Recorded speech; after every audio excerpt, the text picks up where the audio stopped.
All right, class, moving along with chapter 11, we're going to take a look at zeros of polynomials part 2. So we're going to take a look at some more ways to find zeros of polynomials in this section. So friendly reminder that for any polynomial function, x minus k is a factor if and only if f of k equals 0. Okay, so that means I'll get some polynomial times x minus k original to my original function, i.e. when we were doing division in the last video, it had a remainder of 0. But in this case, now we're going to start substituting in k into our function. Let's pick a prettier color. So I want to determine whether x minus 1 is a factor for this equation below, not by using synthetic division, but by using substitution. Right, we're going to be substituting in k. In this case, k is 1, right? Because it has to be of the form x minus k. So in this case, k equals 1. So I'm going to take f of 1 and hope it turns out to be 0. So I take f of 1, that's 2 times 1 to the 4th, plus 3 times 1 squared, minus 5 times 1 plus 7. So I get f of 1 equals 1 to the 4th is 1 times 2 is 2. 1 squared is 1 times 3 is 3. Minus 5, ooh, promising, plus 7. So I get f of 1 equals 7. Therefore, x minus 1 is not a factor because this wasn't equal to 0. So let's take a look at another example. If I have the function f of x equals 3x to the 5th, so this is a 5th degree equation, minus 2x to the 4th minus 7x cubed plus 5x plus 1, I need to see if when k equals 1, f of k equals 0, because then it will be a factor. So I take 3 times 1 to the 5th minus 2 times 1 to the 4th minus 7 times 1 cubed plus 5 times 1 plus 1. So I get f of 1 is 3 minus 2 minus 7 plus 5 plus 1. I get f of 1 equals 3 minus 9 plus 6. F of 1 is 0. Ding, ding, ding, we have a winner. So, therefore, x minus 1 is a factor of f of x.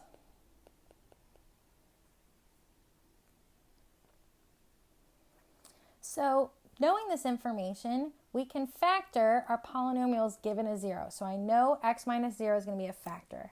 So let's use some synthetic division in order to figure out what our remaining quadratic will be. And I already know the remainder is going to be 0.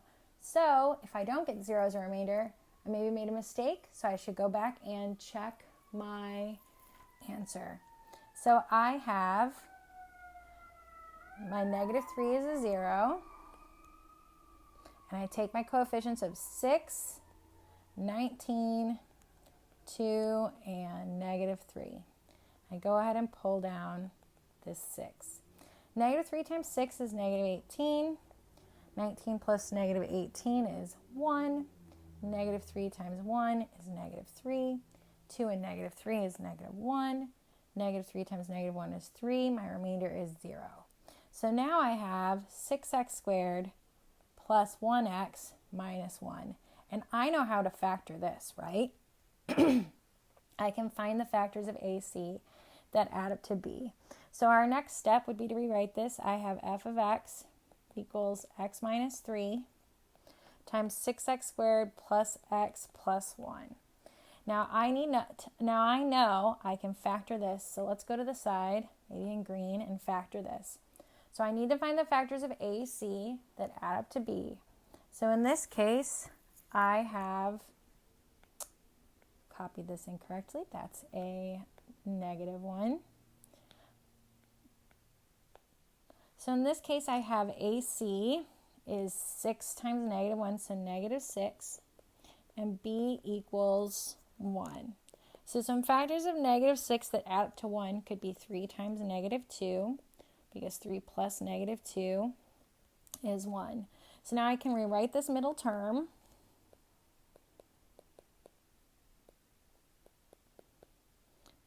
Of 1x, right? We rewrite the middle term using these two factors, and then I can factor by grouping. So the greatest common factor of this first two terms is 3x. That leaves me with 2x plus 1. Sorry, this is a minus 1. And then the greatest common factor of our next terms is a minus 1. So I have 2x plus 1, because we want to pull out the negative. That gives me 3x plus 1 times 2x plus 1. So now I can rewrite my function as x minus 3, 3x plus 1, and 2x plus 1. And if I wanted to find the zeros, I could set each of these equal to 0. So I have x minus 3 equals 0, 3x. This is a minus 1.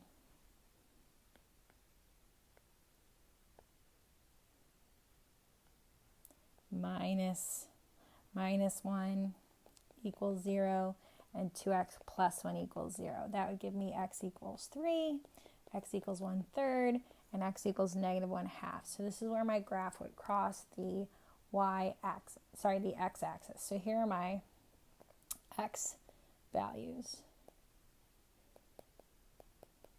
And typically I would want to write these in order from smallest to largest, but I just was a little hasty. Now, it's important to note that a function defined by a polynomial of degree n has at most n zeros.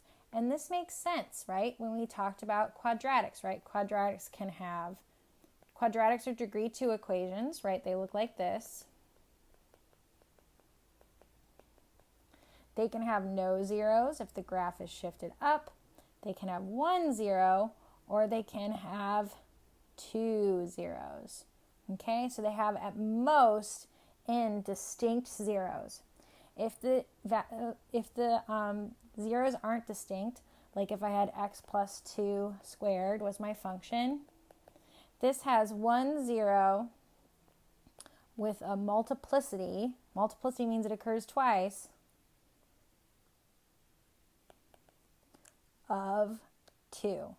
And that 0 is negative 2, right? If we set it equal to 0. If I have a cubic, I only have 1 0, but my 0 is 3 with a multiplicity. This is what determines the multiplicity. Multiplicity of 3. And we can learn to find functions given their zeros. We can learn to find the equations for polynomials given their zeros. So let's take a look. So I want to find a polynomial function of degree 3 such that my zeros are negative 1, 2, and 4, and f of 1 equals 3. So if these are my zeros, that means that x is negative 1, x is 2, and x is 4. But in order to get x by itself, I had to add 1 to both sides. So I have x plus 1 equals 0, x minus 2 equals 0, and x minus 4 equals 0. So I know these are going to be the factors of my polynomial. So if I have some function, it could be multiplied by some constant, and I've got x plus 1 times x minus 2 times x minus 4. Now, I need to figure out what a is. And I'm only given one piece of information, and that is that f of 1 equals 3. So when x equals 1, my function's 3.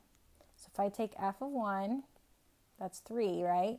But that's also going to be a times 1 plus 1, right? I'm substituting for x. 1 minus 2, 1 minus 4. So I'm left with 3 equals a times 2 times negative 1 times negative 3. That leaves me 3 equals a. So in this case, 3 equals 6a divide both sides by 6, I get 1/2 equals a. Okay, so now I have f of x equals 1/2 x plus 1, x minus 2, x minus 4. Now, for this example, I'm going to go ahead and FOIL this out.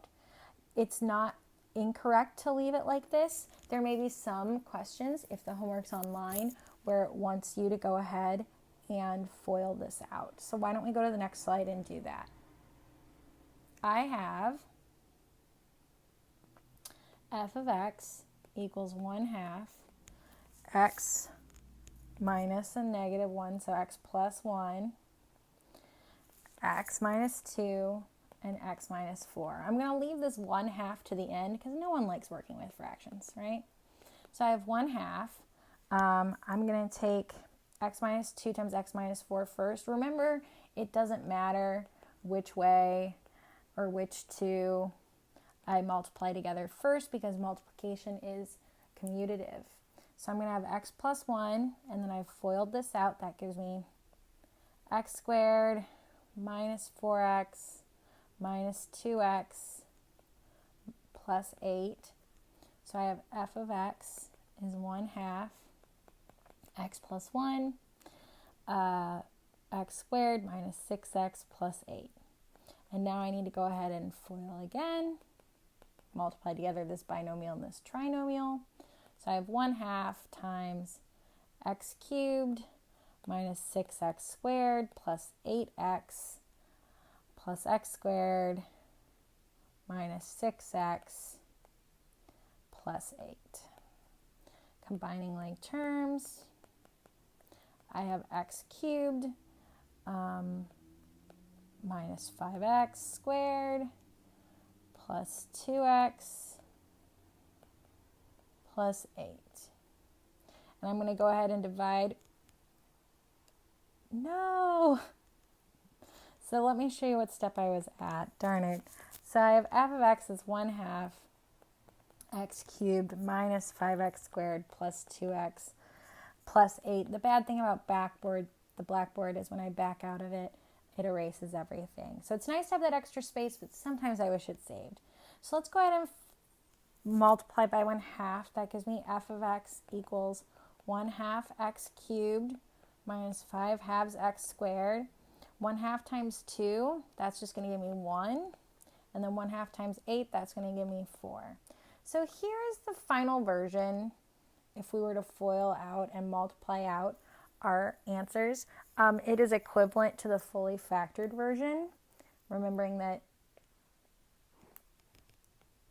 this is our fully factored version. All right, let's try one more of these. So I have a polynomial f of x of degree 3 such that -2 is a 0 and it has a multiplicity of 3. So if -2 is a 0, that means I have f of x is some constant times x minus k. This is my k, right? -2. But it has a multiplicity of 3, so that's cubed. So I really have f of x equals a times x plus 2 cubed. And I'm given one piece of information to figure out what a is. I know that if I have x is -1, then my function equals 4. So I have to take f of -1, which is a times -1 plus 2 cubed.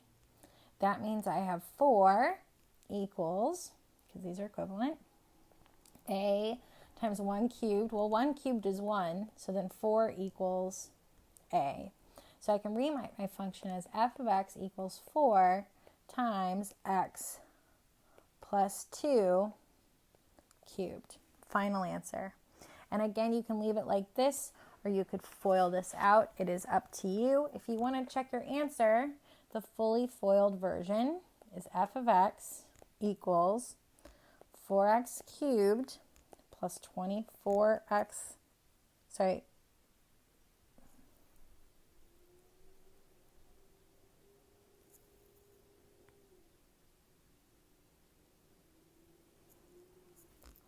x squared plus 48x plus 32.